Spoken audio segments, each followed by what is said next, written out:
काले तिल भगवान महादेव के ऊपर चढ़ाएं, गंगा जल चढ़ाएं, जल चढ़ाएं, बंधन पूजन करें, बेल पत्नियां चढ़ाएं। बेल के वृक्ष में मैंने वीडियो डाली है। एक लोटे जल में गौ माता का कच्चा दूध डाल करके एक लोटा जल चढ़ाइए, बेल की जड़ों में एक दिया जला करके रखिए।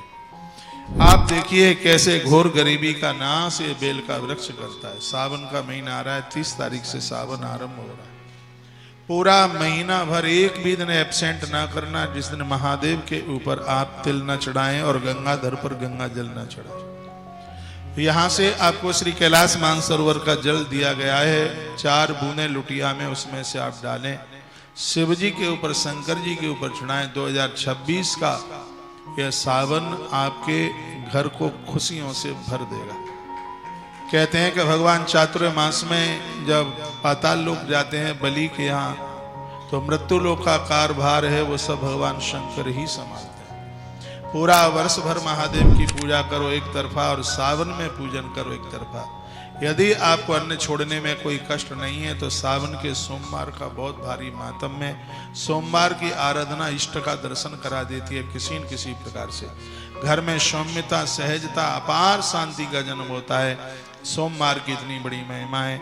जो सोमवार के दिन भगवान महादेव की पूजा आराधना करता है, ऐसा व्यक्ति कुष्ठ रोग जैसी बीमारियों से हमेशा हमेशा के लिए सुरक्षित रहता है। इतनी बड़ी महिमा सोमवार की है। कहते हैं सोमवार के दिन गंगाधर पर गंगा जल चढ़ाने से भगवान कहते हैं कि मैं भक्त का ऋणी हो गया। लिंग पुराण में उसके एक बहुत बड़े महात्म्य में सोमवार व्रत की कथा सबसे ज्यादा महिमा युक्त लिंग पुराण में ही वर्णित है। तो इस महीने को आप ऐसे ही न निकल जाने देना। हो सके तो पूरे महीने भर का व्रत करना। पूरा महीना भर ना कर पाओ तो चारों सोमवार करना, प्रदोष व्रत करना। भले आप प्रदोष नहीं करते हैं, सावन के महीने में आप प्रदोष व्रत करना। हो सके तो किसी ज्योतिर्लिंग का दर्शन करना। हर सोमवार आपका प्राण प्रतिष्ठित मंदिर में दर्शन करके निकले। सोमवार के दिन 2 दिए आप मंदिर में लेके जाएं, एक जला करके वहां रखें, दूसरा दिया उसी दिए से जलाकर ढक करके घर तक लेकर के आएं। घर के प्रमुख दरवाजे के दाहिने हाथ पर जले हुए दिए को रख दीजिए। आपको पाशुपत व्रत का एक पुण्य प्राप्त होगा। आपके घर के ऊपर किसी की अलाय बलाय, जादू टोना टोटका चलेगा ही नहीं। ऐसा हम हर सावन के हर सोमवार को ऐसा करते हैं। ये बातें सब मन गढ़ंत नहीं है, भगवान शिव की कृपा आप सबके ऊपर बरसे। तो ये सावन का महीना ऐसे ही ना निकाल देना। अभिषेक करना, महारुद्राभिषेक करना। हो सके तो गन्ने के रस की खीर बनाकर महादेव का भोग लगाना, आनंद आ जाएगा। हो सके तो हवन में बेलपत्र की गिरी डाल करके, कमलगट्टा डाल करके आप हवन करना, यजन करना, यज्ञ करना। ये तमाम मैंने वीडियो डाली है और आज भी बेल वृक्ष को लेकर के हमने वीडियो डाली। लोग मुझे सुन पा रहे हैं तो मैं उन्हें कहना चाहूंगा कि हम 31 तारीख से अभिषेक पूरा अनुष्ठान 30 तारीख से ही आरंभ हो जाएगा। कथा 31 तारीख से शिव महापुराण की कथा, उज्जैन अवंतिका पंचायती अखाड़ा। सागर का मंथन हुआ, 4 जगह अमृत की बूंदें डाली गई, उसमें ये स्थान है पंचायती अखाड़ा जहां हर वर्ष कार्यक्रम होता है। आप जरूर आइए। धनवान लोगों के लिए तो वहां उनकी व्यवस्था है, उन्हें कमरा खुद लेना पड़ेगा।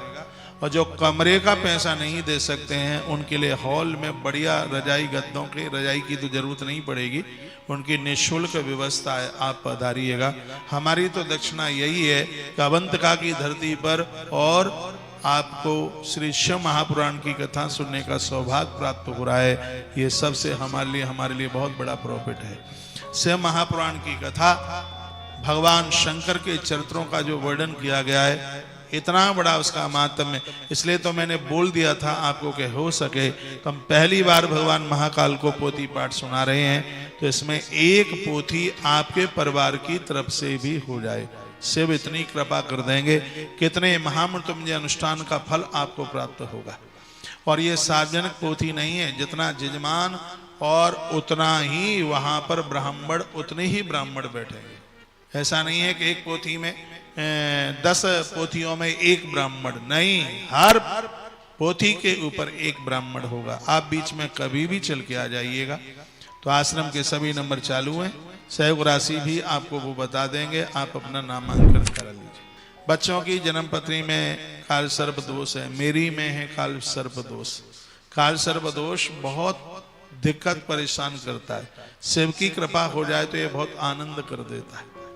तो वर्ष में एक बार ये विशेष पूजा होती है काल सर्प वाली। तो अब के बाद नाग पंचमी 17 तारीख की है, 17 अगस्त की। 16 को आप पहुंचिए। 17 को 6 से 7 घंटे की पूजा है। और जिनकी तरफ से पूजन हो रहा है, बच्चों की शादी से पहले ये पूजा हो जाए तो ये बहुत ज़्यादा प्रभावशाली है। तो उन्हें आप लेकर के आ जाइए। यदि किसी की कुंडली में काल सर्प, उसकी शादी हो गई है, पत्नी है तो पति के साथ, पति है तो पत्नी के साथ में चल करके आइए। और यहाँ एक बड़े विस्तार पूर्वक एक नियम और कानून के साथ में यह पूरा का पूरा पूजन होता है और बड़ी अद्भुत पूजा होती है। तो आश्रम के नंबर चालू हैं, उसमें सबसे पहले तो आप नामांकन करा लें, क्योंकि जगह लिमिट में होती है, ब्राह्मणों की व्यवस्था सब करनी होती है। तो उसके लिए फिर आप अपना पहले से ही नामांकन करा लें तो बहुत ज़्यादा बढ़िया। मेरी बात माने तो एक बात और मैं आपको निवेदन करूंगा, सावन के महीने में 3 महारुद्राभिषेक तो हर घर से होने चाहिए। और ऐसी व्यवस्था रखी है कि 3 अभिषेकों का सहयोग 2100 रुपया है बस, उसमें शिवलिंग और दे रहे हैं प्रसाद में। तो उसके लिए भी आप नामांकन करा लें। महामृत्युंजय मंत्र जप की भी व्यवस्था है, 1.25 लाख से लेकर के 3000 तक। 3000 महामृत्युंजय जप के लिए सिर्फ 1500 रुपये का सहयोग है। 5000 के लिए 5500 मंत्र जप के लिए सिर्फ 2500 रुपये का उसमें सहयोग है। 3 अभिषेक के लिए 2100 रुपये का सहयोग है। और 1 महारुद्राभिषेक बड़े विधि विधान के साथ होता है। सब सामग्री, ब्राह्मण दक्षिणा सहित सब कुछ उसी में ही होता है। 1 महारुद्राभिषेक के लिए सिर्फ 1100 रुपये का सहयोग उसमें होता है। ये सावन के महीने के बड़े अद्भुत अनुष्ठान हैं, इसमें आप जुड़िए और पहले से आप नामांकन करा लें। सबके लिए भोजन भंडारा हर वर्ष की तरह भगवान महाकाल की तरफ से सबके लिए निःशुल्क फ्री रहता है। इस जगह का चमत्कार मैंने देखा, नहीं तो वृंदावन छोड़ने का मन किसको करता है। मैं तो यहाँ जब रहता हूँ तो आश्रम की लाइन नहीं टूटती, इतनी भीड़ होती है और सुबह से लेकर के शाम तक मिलता हूँ। तो मुझे क्या जाने की जरूरत है, जब यहीं आकर के सहयोग करते हैं लोग तो मुझे जाने की क्या जरूरत है। लेकिन मैंने इस स्थान का प्रभाव देखा है। 2017 की बात मैं आपको बता रहा हूँ। 2 समय में कथा होती थी, दिन में शिव पुराण और रात्रि में राम कथा होती। 2017 की बात है, रात का समय था, 11 बज रहे थे। महाकाल भगवान की आरती 11 बजे पूरी होती है। तो वहां से लौट करके भोजन करते हैं। राम कथा छूटी थी, 2 घंटा राम कथा होती थी। मैं व्यासपीठ से नीचे उतर करके आया तो एक व्यक्ति उस रिक्शे में बैठा, क्या बोलेंगे, जो चलने में असमर्थ लोगों के लिए ट्राईसाइकिल। तो उसने कहा मुझे बड़ी जोर से भूख लगी है। मेरे पास कोई बालक खड़ा हुआ था, मैंने कहा एक बार दौड़ करके रसोई में देख कुछ है क्या। तो उसने कहा कि महाराज जी अभी तो पंगत चल रही है, बहुत लोग जी में रहे। मैंने कहा इस भाई को लेकर के जा। उसने कहा था महाकाल की आरती करके आया हूँ, भूखा हूँ बहुत भारी। तो उसको लेकर के गए, उसको परोसा और भोजन करके, और वो ट्राईसाइकिल मई की मई धरी है और उस आदमी का पता ही नहीं लगा कि वो कहाँ चला गया। सब जगह उसको वहां पर ढूंढा। फिर हमने ये कहा ये कोई व्यक्ति नहीं, ये स्वयं भगवान महाकाल ने इस रसोई में आकर के भोग लगाए। वहां तो महादेव की होने की अनुभूति होती है। एक बार इस पवित्र स्थान पर रामघाट पंचायती अखाड़ा, और यहाँ 30 तारीख से ये अनुष्ठान शुरू हो जाएगा। यदि किसी के पास सक्षमता है तो 1 महारुद्राभिषेक ढंग से रोज होगा ब्राह्मण देव के द्वारा। पूरा 1 महीने की सहयोग राशि, उसमें 11,000 रुपये का सहयोग है। 3 महारुद्राभिषेक पर डे और पूरे महीने भर तक उसके लिए 21,000 रुपये का सहयोग है। छोटे से छोटे, बड़े से बड़े इस महा अनुष्ठान से जुड़ करके और यह सौभाग्य आप प्राप्त कर सकते। बहुत आनंद हो रहा है। कल गाड़ी आगरा गई थी, 2 चीजें आई हैं कल। एक तो गौ माता के लिए कई टनों में चूना मंगाया है। चूना जानते हैं आप? हाँ, वही आप पान के पत्ते में आप खाते हैं। हमने गौ माता के लिए चूना बहुत बड़ी तादाद में मंगाया है, क्योंकि गैया जब चूना खाती है तो उसकी देह में कैल्शियम की कमी नहीं रहती। आजकल ये सब पक्की नादें, सब पक्का हो गया है। पहले पोखरों में पानी पीते तो कैल्शियम की पूर्ति होती रहती थी। आपने गांवों में पोखरें देखी होंगी, सरोवर देखे होंगे, वहां गैया बढ़कर, भैंस गाय बढ़कर के पानी पीते, तो ये सब पूर्ति होती रहती थी। लेकिन अब तो सब पक्का ही पक्का हो गया है। और गैया के अंदर जब कैल्शियम की कमी होती है तो उसकी हड्डियां दिखती हैं। तुलसी तपोवन गौशाला में गोवंश के खाने पीने के ऊपर बहुत ध्यान रखा जाता है। कई टनों में मीठा सोडा अहमदाबाद से मंगाया गया।